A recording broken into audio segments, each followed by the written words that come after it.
बड़ी खबर चीन से आ रही है, जहां कोरोना के बढ़ते मामले से हालात बिगड़ रहे हैं। वहां हाहाकार मचा हुआ है। चीन में लगातार कोरोना के केस में बढ़ोतरी हो रही है, जिसके बाद अस्पतालों में शवों का अंबार लगा हुआ है। तो वहीं कब्रिस्तान पर भी शवों की लाइन लगी हुई है। अस्पताल भर चुके हैं, लोग कार में इलाज करवाने को मजबूर हैं। 80 करोड़ लोगों पर कोरोना का खतरा मंडरा रहा है। राजधानी बीजिंग में वायरस तेजी से फैल रहा है। बताया गया कि जीरो कोविड पॉलिसी में ढील के बाद चीन में कोरोना वायरस के मामलों में तेजी आई है।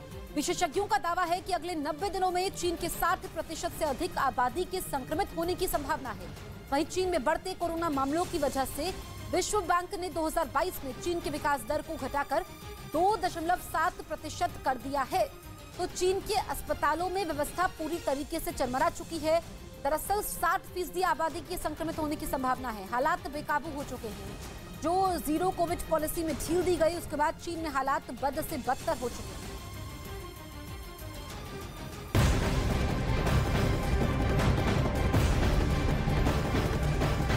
चीन के अस्पताल से लगातार शवों के अंबारों की तस्वीरें आ रही हैं। इलाज के अभाव में उनकी मौत हो रही है। बीजिंग के चुंगलियू हॉस्पिटल में मरीजों की लंबी लंबी लाइनें लगी हैं। एक ही कमरे में कोरोना से हुई लोगों की मौत के बाद शव वहीं रखे हुए हैं। उसकी कमरे में मरीज इलाज के लिए इंतजार कर रहे हैं। जमीन पर बॉडी और उनके साथ में बैठकर डॉक्टर का इंतजार करते मरीजों का वीडियो सामने आया है।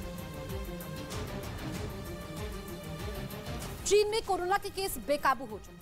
वहां पर हालात इतने बदतर हो चुके हैं कि अस्पताल से शमशान तक लंबी लंबी लाइनें लगी हुई हैं। लोग बेमौत मरते दिखाई दे रहे हैं। चारों तरफ खौफ और दहशत का मंजर दिखाई दे रहा है।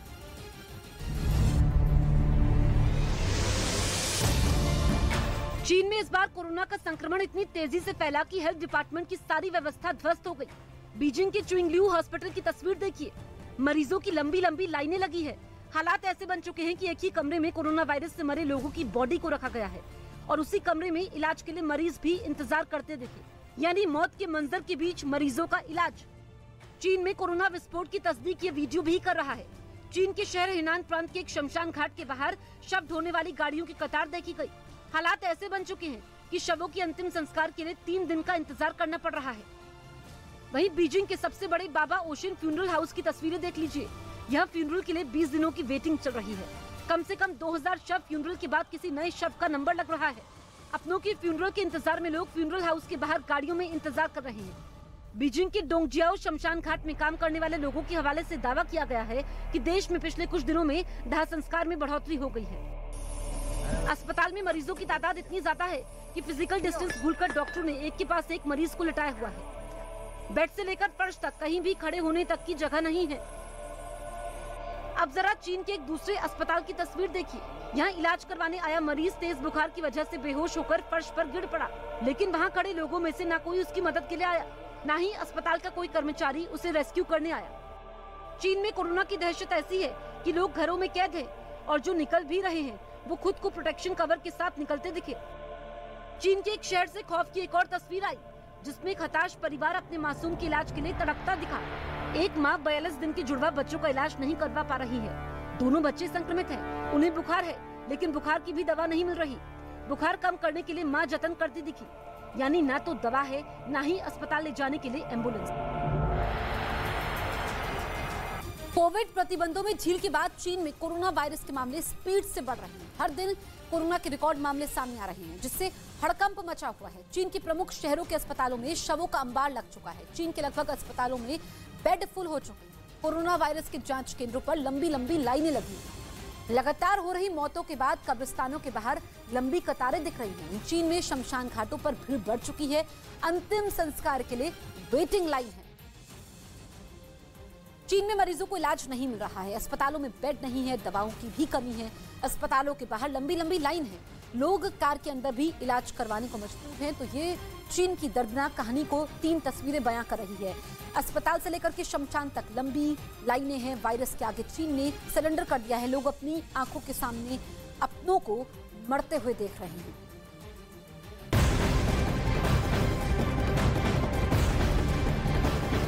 उधर चीन में कोरोना वायरस की वजह से हालात इस कदर बिगड़ गए हैं कि वहां के कब्रिस्तान के बाहर भी गाड़ियों की लंबी कतारें हैं। बीजिंग में कब्रिस्तान के बाहर खड़ी कारों के एक वीडियो ने पूरी दुनिया को हैरान कर दिया है। वीडियो में कारों की लंबी लाइन दिखी। सड़क के एक और गाड़ियां लगातार लोग वहां पर गाड़ियां लगाकर इत्मीनान से अपनी बारी का इंतजार करते दिखे। दावा किया गया कि ये गाड़ियों की लंबी कतार बीजिंग में कब्रिस्तान के बाहर जुटी थी और हर कार में एक ऐसा व्यक्ति है जो वायरस के आगे दम तोड़ चुका था। 3 तस्वीरें आप देखिए, अस्पतालों में लंबी कतार है, कब्रिस्तान के बाहर लाइन है, शमशान के बाहर भीड़ है, यानी कि लोगों को जगह नहीं मिल रही है। चाहे फिर जिंदगी रहते इलाज करवाने के लिए लोग जुटे हुए हैं, लेकिन इलाज नहीं मिल पा रहा है। मौत होने के बाद शमशान में भी जगह नहीं है और ये पूरी दुनिया को ये तस्वीरें डरा रही हैं, साथ ही रोंगटे खड़े कर रही हैं।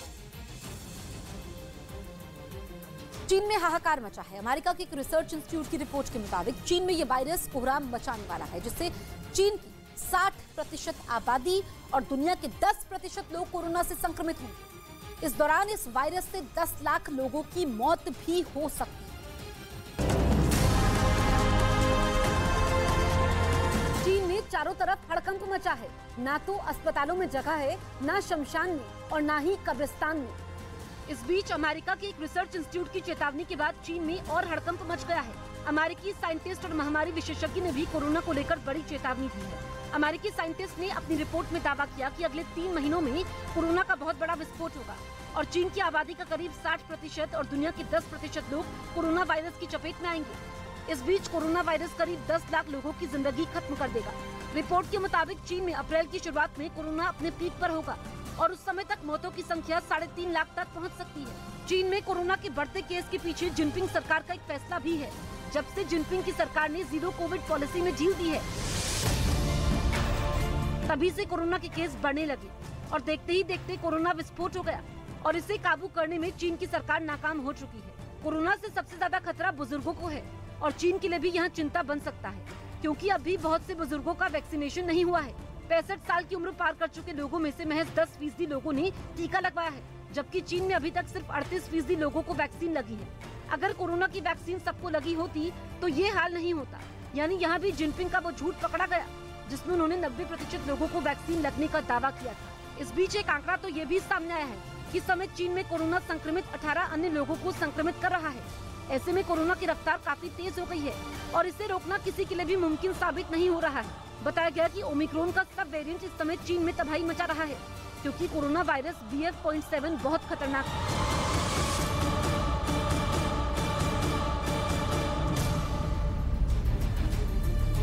अमेरिका की एक रिपोर्ट के मुताबिक कोरोना वायरस से बहुत बड़ी तबाही आने वाली है। रिपोर्ट के मुताबिक चीन की 60% आबादी पर कोरोना वायरस के संक्रमण का खतरा है, जिसके बाद 10 लाख लोगों की मौत की आशंका भी बनी हुई है। रिपोर्ट के मुताबिक वैक्सीनेटेड लोगों पर भी बड़ा खतरा मंडरा रहा है। चीन में इस समय हालात ऐसे हैं कि एक मरीज से 18 लोगों को संक्रमण हो रहा है। रिपोर्ट के मुताबिक अप्रैल में पीक पर कोरोना वायरस होगा।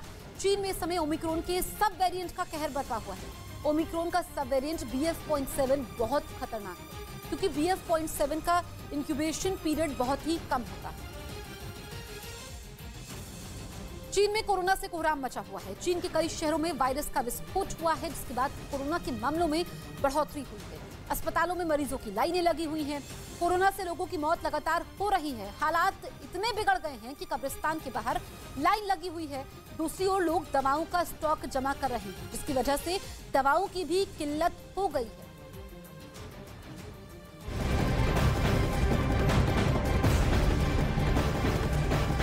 चीन में कोरोना महाविस्फोट के बीच जान बचाने के लिए नींबू का सहारा लिया गया है।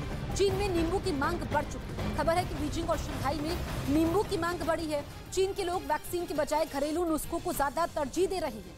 इम्यूनिटी बढ़ाने के लिए सबसे ज्यादा नींबू और विटामिन C के दूसरे स्रोतों का इस्तेमाल हो रहा है। नींबू की मांग बढ़ने से उसके दाम भी बढ़ चुके हैं। खुद को ताकतवर कहने वाला चीन इस वक्त कोरोना से इस कदर घिरा हुआ है कि वो अपने देश में लोगों को सिरदर्द, बदन दर्द और बुखार की दवाएं भी मुहैया नहीं करवा पा रहा है। दवाएं नहीं मिल रही हैं तो लोग इम्यूनिटी बढ़ाने के लिए नींबू का सहारा लेने लगे, जिसके बाद पिछले एक हफ्ते में नींबू के दाम 2 से 3 गुना तक बढ़ गए। इसके अलावा नींबू की खपत में भी कई गुना बढ़ोतरी हुई है। वहीं बीजिंग और शंघाई जैसे शहरों में नींबू की किल्लत हो गई। सबसे ज्यादा मांग इन्हीं शहरों में हो रही है, क्योंकि इम्यूनिटी बढ़ाने के लिए विटामिन C के तौर पर नींबू का इस्तेमाल लोग खूब कर रहे हैं। हालात ऐसे हैं कि बीजिंग और शंघाई में पिछले सप्ताह नींबू की जो खपत 5 से 6 टन प्रतिदिन थी, वो बढ़कर 20 से 30 टन तक पहुंच गई है। इसके अलावा विटामिन सी देने वाले अन्य फलों की डिमांड भी बढ़ी है। नींबू के दाम जो अब तक 2 या 3 युआन प्रति हाफ किलो थे, वो अब बढ़कर 6 युआन प्रति हाफ किलो तक पहुंच गए हैं। लोग इनका इस्तेमाल अपनी इम्यूनिटी बढ़ाने में कर रहे हैं ताकि महामारी से मुकाबला किया जा सके। इसके अलावा चीन में कोल्ड और फ्लू की दवाएं भी कम पड़ रही है। हालात इतने खराब हैं कि मेडिकल की दुकानों पर लंबी लंबी लाइनें लगी हैं। लोगों को दवाएं नहीं मिल रही हैं। बुखार और बदन दर्द की भी गोली लोगों को मैसर नहीं हो पा रही है। हालात ऐसे बन चुके हैं कि चीन में बुखार की टैबलेट का कोटा फिक्स करना पड़ा। एक व्यक्ति दवा दुकान में एक निश्चित सीमा से ज्यादा बुखार और बदन दर्द की गोली नहीं ले सकता। चीन में कोरोना के केस रॉकेट की रफ्तार से बढ़ रहे हैं। ओमिक्रॉन का सब वेरिएंट तबाही मचा रहा है। दुनिया की नामी वैज्ञानिकों ने चेतावनी दी है कि आने वाले दिनों में चीन की 60% आबादी कोरोना की चपेट में आने वाली है। यानी ये आंकड़ा बेहद डरावना है और चीन में अभी से ही इसके लक्षण दिखने लगे हैं। बड़ी संख्या में लोग सिर दर्द, बदन दर्द और बुखार की चपेट में आ रहे हैं। इन हालत में बदन दर्द और बुखार की गोली बड़े ही काम की चीज है, लेकिन चीन के लोग उससे भी महरूम हैं। चीन में कोरोना से जुड़ी सख्त बंदिशों में ढील देने के बाद सार्वजनिक जगहों पर लोगों की बड़ी भीड़ भी केस बढ़ने की बड़ी वजह है, जिसके बाद दवाइयों का अकाल पड़ गया।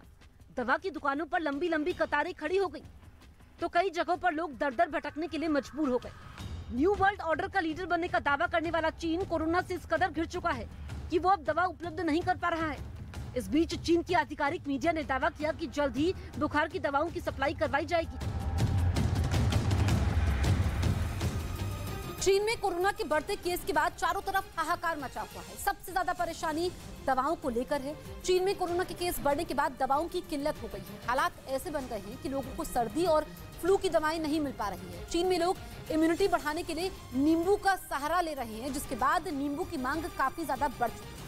बीते एक हफ्ते में नींबू की कीमतें दोगुनी से भी ज्यादा हो चुकी है। इस बीच कोविड नियमों में ढील देने के बाद कोरोना संक्रमितों को भी काम करने की छूट मिली है।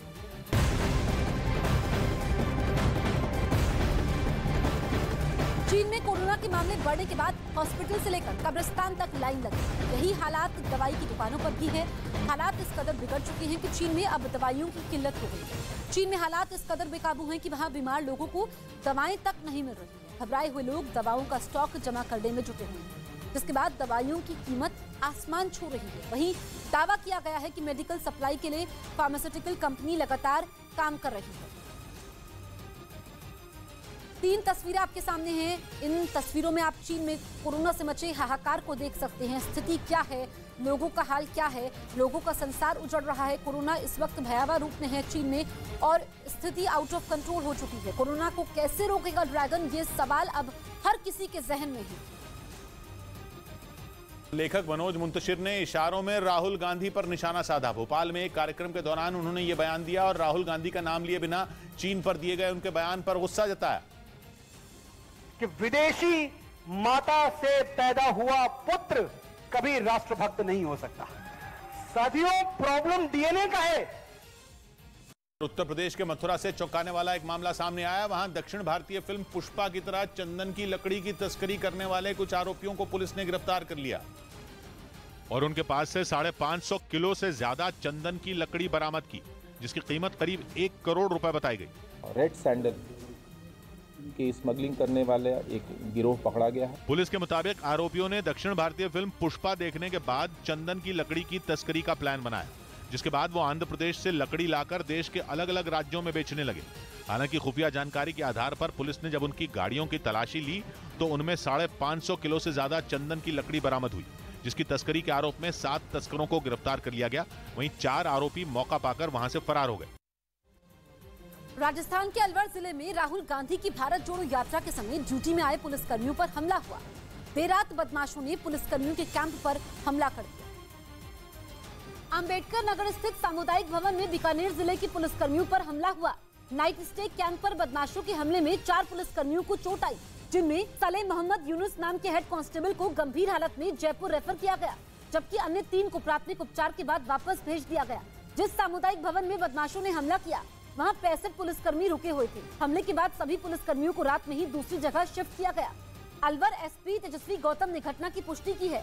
बताया गया कि पुलिसकर्मियों पर हमला करने वालों की संख्या 50 से ज्यादा थी। पुलिस ने केस दर्ज कर लिया है और आरोपियों की तलाश में जुटी है। बिहार के पश्चिम चंपारण जिले में छापा मारने गई पुलिस की टीम पर अवैध शराब के कुछ कारोबारियों ने हमला कर दिया। राज्य में जहरीली शराब पीने से हुई मौतों के बाद पुलिस लगातार कार्रवाई कर रही है। और इसी कड़ी में आबकारी विभाग की टीम के साथ कुछ पुलिस वाले अवैध शराब कारोबारियों के एक ठिकाने पर पहुंचे, जहां उन्हें बड़ी मात्रा में शराब बनाने वाला सामान बरामद हुआ। कार्रवाई के दौरान पुलिस वालों को वहां जमीन में जगह जगह कुछ गड्ढे भी मिले, लेकिन उसके बाद वहां के हालात बदले दिखे। सड़क पर जगह जगह पत्थर बिखरे नजर आए। पुलिस की गाड़ी भी काफी बुरी हालत में दिखी। आरोप है कि अवैध शराब के कुछ कारोबारियों ने आबकारी विभाग के अधिकारियों और पुलिस वालों पर हमला कर दिया। इस हमले में महिलाएं भी शामिल बताई गईं, जिन्होंने रॉड और पत्थर से छापा मारने गई टीम पर वार किया, जिसमें कई पुलिस वालों और आबकारी विभाग के कुछ अफसरों को चोटें आईं। सब हमला कर दी है, रोड़ा, पत्थर, ईटा, शीशा। हालात बिगड़ने पर पुलिस ने थोड़ी ही देर में पूरे इलाके को छावनी में तब्दील कर दिया और हमला करने वाले आरोपियों को पकड़कर अपने साथ ले गई। दिल्ली के पास गाजियाबाद में 11वीं की एक छात्रा की खुदकुशी से हड़कंप मच गया। आरोप है कि इरफान नाम के लड़के ने उसके साथ अवैध संबंध बनाने के बाद उसका वीडियो सोशल मीडिया पर वायरल कर दिया, जिसके बाद उस लड़की ने अपने ही घर में फांसी लगाकर आत्महत्या कर ली। इस घटना की जानकारी लगते ही हिंदू युवा वाहिनी नाम के संगठन के कार्यकर्ता आरोपी इरफान के घर के बाहर पहुंच गए और उसे फांसी देने की मांग करने लगे। विरोध प्रदर्शन कर रहे लोगों ने आरोप लगाया कि इरफान ने जानबूझकर हिंदू समुदाय की लड़की के साथ संबंध बनाकर उसका वीडियो वायरल कर दिया, जिसकी वजह से उसने फांसी लगा ली। हालांकि जब पुलिस आरोपी को गिरफ्तार करने पहुंची तो वो अपने घर वालों को लेकर वहां से फरार हो गया। आरोपी जिसका नाम इरफान है वो फिलहाल पुलिस की गिरफ्त से बाहर है। लड़की के घर वालों ने आरोप लगाया कि इसकी जानकारी पहले भी पुलिस को दी गई थी, लेकिन आरोपी के खिलाफ कोई एक्शन नहीं लिया गया। उस टाइम पे थोड़ा प्रशासन भी टाइट नहीं हुआ और उस पर कार्रवाई नहीं किया गया। हालांकि काफी देर तक चले हंगामे के बाद उस लड़की के शव को पोस्टमार्टम के लिए भेज दिया गया, जिसके बाद उस लड़की के घर वालों ने पुलिस से जल्द आरोपी को गिरफ्तार करने की मांग की। इस वक्त की बड़ी खबर आपको बता दें, इलॉन मस्क का बयान आया है। उन्होंने कहा कि वो ट्विटर के सीईओ पद से इस्तीफा देंगे। उन्होंने ट्विटर छोड़ने को लेकर एक पोल करवाया था। इसमें उन्होंने यूजर से राय मांगी थी, क्या उन्हें ट्विटर हेड का पद छोड़ देना चाहिए। तो इलॉन मस्क ने ये बड़ा ऐलान किया है। ट्विटर के सीईओ पद से इस्तीफे का ऐलान इलॉन मस्क ने किया है और जब से उन्होंने ये जिम्मेदारी संभाली, उनके फैसले, उनके बयान विवादों में भी रहे।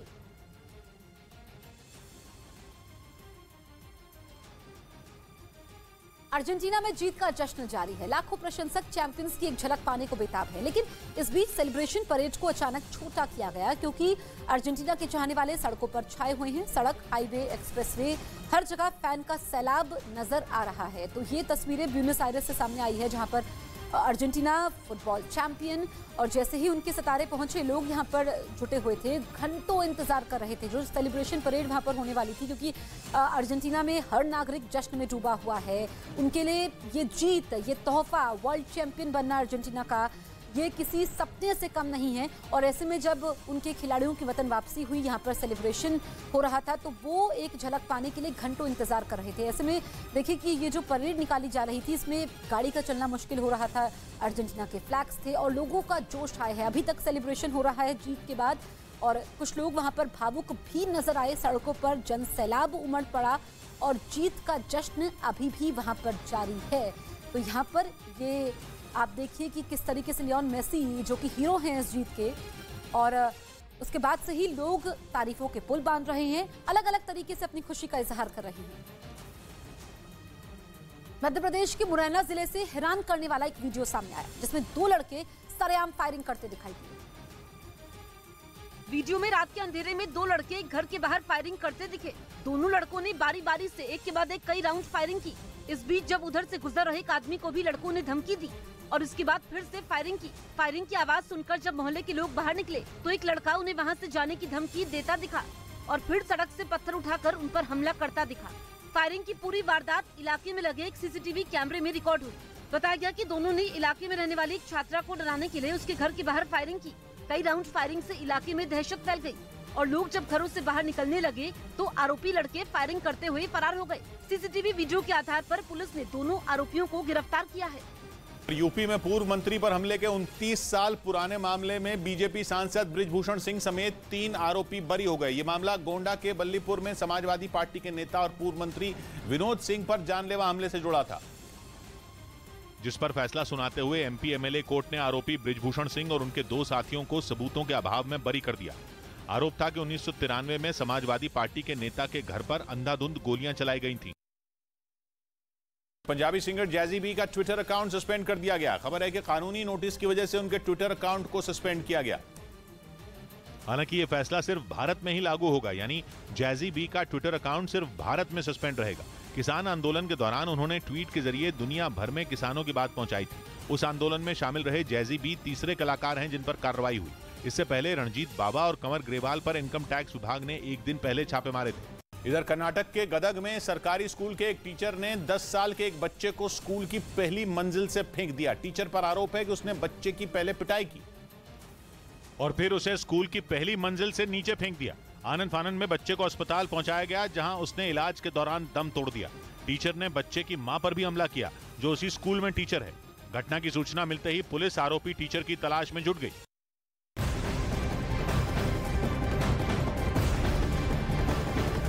उत्तर भारत में कोहरे का कहर छाया हुआ है, जिसकी वजह से कई जगह हादसे भी हुए हैं। इस बीच कोहरे को देखते हुए और सड़क दुर्घटनाओं को रोकने के लिए उत्तर प्रदेश परिवहन की बसें रात 8 बजे के बाद नहीं चलेंगी। यूपीएसआरटीसी ने कोहरे के समय बसों को सुरक्षित जगह खड़ा करने को कहा है।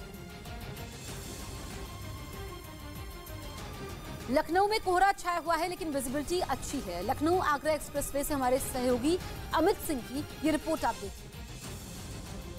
मैं मौजूद हूँ उत्तर प्रदेश की राजधानी लखनऊ में, और लखनऊ में आज का मिनिमम टेम्परेचर 9 डिग्री के आसपास है। मैं आपको सीधी तस्वीरें दिखा रहा हूँ। हालांकि पिछले 2 दिनों के मुकाबले आज जो विजिबिलिटी है लखनऊ आगरा एक्सप्रेसवे पर वो थोड़ी बेहतर है। मैं आपको तस्वीरें दिखा रहा हूँ। देखिए, ये आगरा लखनऊ एक्सप्रेसवे की तस्वीरें हैं और ये सड़क सीधे लखनऊ से आगरा की तरफ जा रही है। पिछले 2 दिनों में हमने जिस तरीके से देखा था कोहरा, उस तरीके से आज कोहरा नहीं है। आज कोहरा कम है और यही वजह था जो बीते 2 दिन हमने देखा था कि कोहरे की वजह से एक्सीडेंट काफ़ी ज़्यादा हुए थे आगरा लखनऊ एक्सप्रेसवे पे। इस बीच खबर है कि पाकिस्तान की सेना ने 9 सैनिकों को बंधक बनाने वाले तहरीक तालिबान के आतंकियों को ढेर कर दिया। टीटीपी के आतंकियों ने रविवार को खैबर पख्तूनख्वा प्रांत में एक सैन्य छावनी पर हमला कर पाकिस्तान के इन सैनिकों को बंधक बना लिया था, जिन्हें छुड़ाने के लिए पाकिस्तान की सेना ने सैन्य छावनी में मौजूद काउंटर टेररिज्म डिपार्टमेंट के दफ्तर की घेरेबंदी कर बड़ा ऑपरेशन शुरू किया, जिसकी वजह से पूरा इलाका ताबड़तोड़ फायरिंग की आवाज से गूंज उठा। इस कार्रवाई के दौरान वहां दिख रही कुछ इमारतों के पीछे से धुएं का बड़ा गुबार आसमान की ओर उठता दिखाई दिया। करीब 50 घंटे तक चले ऑपरेशन के बाद पाकिस्तान की सरकार ने सैन्य छावनी में मौजूद तहरीक तालिबान के 33 आतंकियों को मार गिराने का दावा किया, जबकि इस ऑपरेशन के दौरान पाकिस्तानी सेना के 2 जवानों की भी मौत हो गई। उधर उत्तर प्रदेश की इलाहाबाद सेंट्रल यूनिवर्सिटी में हुए बवाल मामले में दूसरे दिन भी जमकर हंगामा हुआ। यूनिवर्सिटी में पढ़ने वाले छात्रों ने आरोपी गार्डों के खिलाफ कार्रवाई की मांग करते हुए यूनिवर्सिटी परिसर में विरोध प्रदर्शन किया, जिसके लिए वहां सैकड़ों की संख्या में छात्र जुट गए और हाथों पर काली पट्टी बांधकर जमकर नारेबाजी की।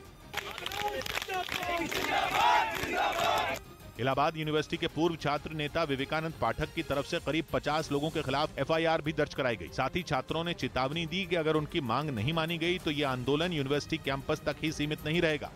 इस आंदोलन को रोड से ले जाके दिल्ली, लखनऊ के रास्ते दिल्ली तक ले जाया जाएगा। यूनिवर्सिटी में हुए बवाल के मामले में छात्रों के खिलाफ भी केस दर्ज कराया गया, जिस पर छात्रों का गुस्सा फूट पड़ा। अब एक प्रतिनिधिमंडल पुलिस कमिश्नर प्रयागराज से भी मिलेगा और जो छात्रों के खिलाफ एफआईआर है उसको वापस ले जाने की मांग करेगा। आरोप है कि विवेकानंद पाठक को कुछ गार्डों ने यूनिवर्सिटी में मौजूद बैंक के अंदर जाने से रोका था, जिसके बाद बवाल बढ़ गया। एक दिन पहले हुए इस हमले में विवेकानंद पाठक के सिर पर चोट आई थी। यूपी के फतेहपुर जिले में प्रशासन ने गैंगस्टर के खिलाफ बड़ी कार्रवाई की और एक बार फिर प्रशासन का बुलडोजर गरजा और मंदिर की जमीन को खाली करवाया गया। करोड़ों रुपए की कीमत के एक 2 मंजिला मकान को जमींदोज कर दिया गया। फतेहपुर जिले के कुख्यात हिस्ट्री शीटर पप्पू यादव के खिलाफ पुलिस और प्रशासन ने बड़ी कार्रवाई की। अधिकारियों के मुताबिक मंदिर की जगह पर बनाए गए आलीशान मकान पर प्रशासन ने कार्रवाई की। पुलिस ने हिस्ट्री शीटर पप्पू यादव को 3 दिन पहले ही मुठभेड़ के समय गिरफ्तार किया था। आरोपी के शातिर अपराधी पप्पू यादव ने डकैती के समय घर पर मौजूद एक नाबालिग लड़की से रेप किया था और उस पर जिले में तकरीबन 20 से ज्यादा संगीन धाराओं की केस दर्ज है और पुलिस को उसकी तलाश थी। पप्पू यादव की गिरफ्तारी के बाद पुलिस ने हुसैनगंज इलाके में बने उसके करोड़ों की कीमत के मकान को ध्वस्त किया।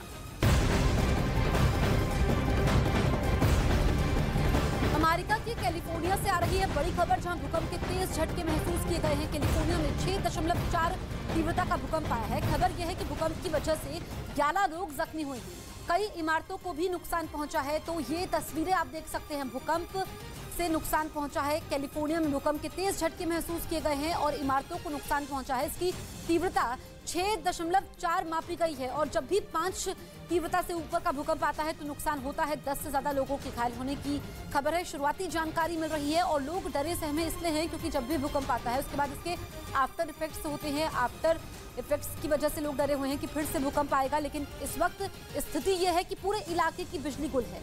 इलाके में बिजली नहीं है, लोग घरों से बाहर निकले हुए हैं। ये तस्वीरें जो कैलिफोर्निया से सामने आई है, ये आप देख सकते हैं कि नुकसान हुआ है, इमारतों में नुकसान पहुंचा है।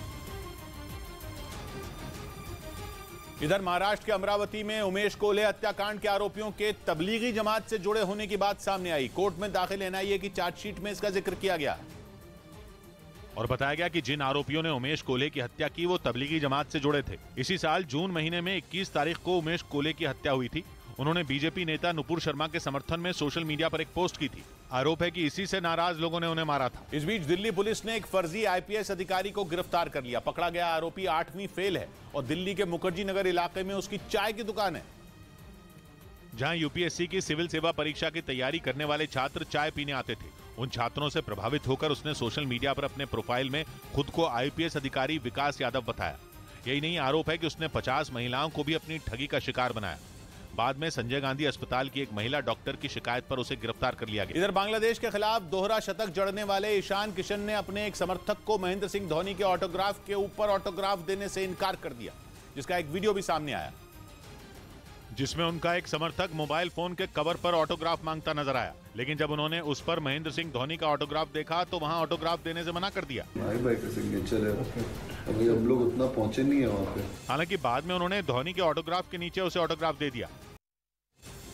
गुवाहाटी में पहाड़ों के बीच फंसे एक बाघ का रेस्क्यू किया गया और उसकी जान बचा ली गई। रेस्क्यू की तस्वीरें सामने आई हैं। उमानंद द्वीप पर पहाड़ों के बीच रॉयल बंगाल टाइगर फंस गया था, जिसका रेस्क्यू करने के लिए वन विभाग की टीम जुटी रही। करीब 6 घंटे की मशक्कत के बाद बाघ को पहाड़ों के बीच से बाहर निकाला गया। इस बीच बाघ ने कई बार टीम पर हमला करने की भी कोशिश की, जिसके लिए बाघ को रेस्क्यू के समय कई बार बेहोश करने की जरूरत पड़ी। पहाड़ों के बीच फंसे बाघ को सबसे पहले ब्रह्मपुत्र नदी में लाया गया, जहां से बाघ को नाव के जरिए रेस्क्यू कर बाहर निकाला गया। वन विभाग के मुताबिक बाघ बिल्कुल स्वस्थ है और अब अगले 3 दिनों तक वो राजकीय चिड़ियाघर में 3 डॉक्टर्स की निगरानी में रहेगा। बताया गया कि पहाड़ों के बीच बाघ के फंसे होने की जानकारी द्वीप पर घूमने आने वाले लोगों ने विभाग को दी थी, जिसके बाद उसे सुरक्षित बाहर निकालने के लिए रेस्क्यू शुरू किया गया था।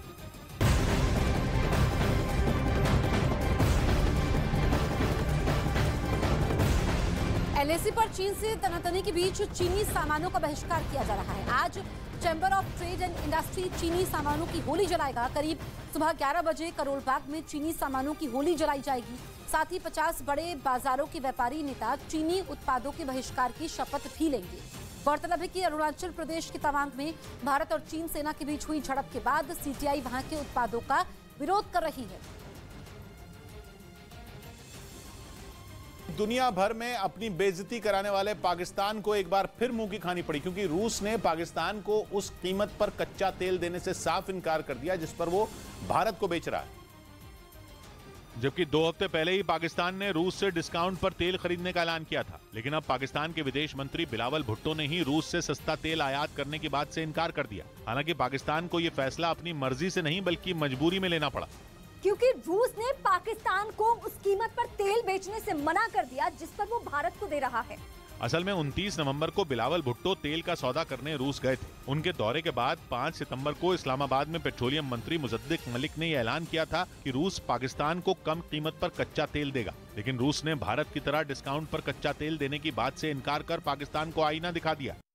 उधर फिलिस्तीन के कैदी की मौत पर इजराइल के वेस्ट बैंक में बवाल शुरू हो गया। कैदी की मौत के विरोध में सैकड़ों लोग सड़कों पर उतर आए। धीरे धीरे प्रदर्शन उग्र होने लगा, जिसके बाद इजराइल की सेना ने मोर्चा संभाला और प्रदर्शनकारियों के बीच पहुंच गई। लोगों को रोकने के लिए उसने हवाई फायरिंग भी की। फिलिस्तीन के कैदी की मौत पर भड़के लोगों ने इजराइल के वेस्ट बैंक में दुकानें भी बंद रखी और सड़क पर मार्च निकाले, लेकिन जैसे ही सेना पहुंची प्रदर्शनकारी तितर बितर होने लगे। फिलिस्तीन के जिस कैदी की मौत पर वेस्ट बैंक में बवाल हुआ उसकी उम्र 50 साल थी और 2002 में उसे सजा मिली थी। लेकिन पिछले कुछ महीनों से फिलिस्तीन की सरकार उसकी सेहत का हवाला देकर उसकी रिहाई की मांग कर रही थी और जैसे ही उसकी मौत की खबर आई, इजराइल का वेस्ट बैंक उबल उठा, क्योंकि इस इलाके में लाखों की संख्या में फिलिस्तीनी रहते हैं। और उनका मानना है कि फिलिस्तीन के कैदी की मौत इजराइल की सरकार की लापरवाही से हुई थी, जिसके बाद वेस्ट बैंक में प्रदर्शन शुरू हो गया। वेस्ट बैंक एक लैंडलॉक्ड इलाका है जिस पर इजराइल ने 1967 में कब्जा किया था, लेकिन यहाँ पर 20 लाख से ज्यादा फिलिस्तीनी रहते हैं जो चाहते हैं कि वेस्ट बैंक भविष्य में फिलिस्तीन का हिस्सा बने। और इसी वजह से वहां फिलिस्तीन के कैदी की मौत पर बवाल हुआ, क्योंकि उनका कहना था कि मरने वाले कैदी को कैंसर था, लेकिन इजराइल की सरकार ने इस ओर ध्यान ही नहीं दिया और इजराइल और फिलिस्तीन की सालों पुरानी दुश्मनी के चक्कर में 50 साल के कैदी की जान चली गई। यूपी के बदायूं जिले से एक हैरत अंगेज वीडियो सामने आया है। यहाँ कुछ लोगों ने चोरी के शक में एक नाबालिग को तालिबानी सजा दी। सामने आए वीडियो में कुछ लोग एक लड़के को घसीटते दिखे। इस दौरान लोगों की भीड़ भी उनके पीछे पीछे चलती दिखी। बताया गया कि लोगों ने लड़के को चोरी के शक में पकड़ा था, जिसके बाद उसकी पिटाई भी की और उसे गलियों में घसीटा। इस दौरान लड़के की पिटाई का वीडियो कुछ लोगों ने बनाया और उसे सोशल मीडिया पर वायरल कर दिया। पिटाई करने के बाद लड़के को पूरे इलाके में सड़क पर घुमाया भी गया। इस दौरान भीड़ भी उसके पीछे पीछे चलती रही। लोगों ने आरोपी लड़के को पीटने के बाद पुलिस के हवाले कर दिया। वीडियो जिले की दातागंज कोतवाली इलाके का बताया गया और नाबालिग की बेरहमी से पिटाई का मामला इलाके में चर्चा का विषय बन गया।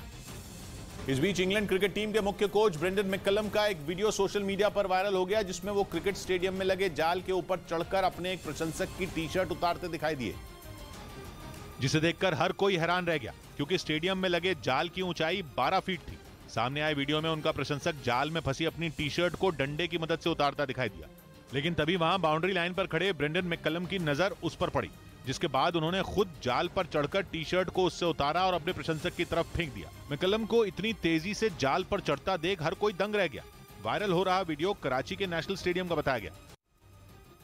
उधर मध्य प्रदेश के जबलपुर से रोंगटे खड़े करने वाला एक वीडियो सामने आया। वहां एक तेज रफ्तार कार डिवाइडर पर चढ़ गई। ये पूरी घटना वहां लगे सीसीटीवी कैमरे में रिकॉर्ड हो गई, जिसमें वो कार बेकाबू होकर डिवाइडर पर चढ़ गई। इस घटना का जो वीडियो सामने आया उसमें सड़क से कई गाड़ियां गुजरती नजर आई। तभी एक तेज रफ्तार कार वहां मौजूद डिवाइडर से जा भिड़ी। कार की रफ्तार इतनी तेज थी कि वो डिवाइडर तोड़कर सड़क के दूसरी ओर जा पहुंची। इस घटना में डिवाइडर टूट गया, जबकि कार को भी भारी नुकसान पहुंचा। घटना का कारण अभी ज्ञात नहीं हुआ है और थाने में अभी तहरीर भी प्राप्त नहीं हुई अस्पताल से। इस हादसे में कार सवार घायल हो गया, जिसे बाद में अस्पताल में भर्ती करवाया गया। दुबई में चल रही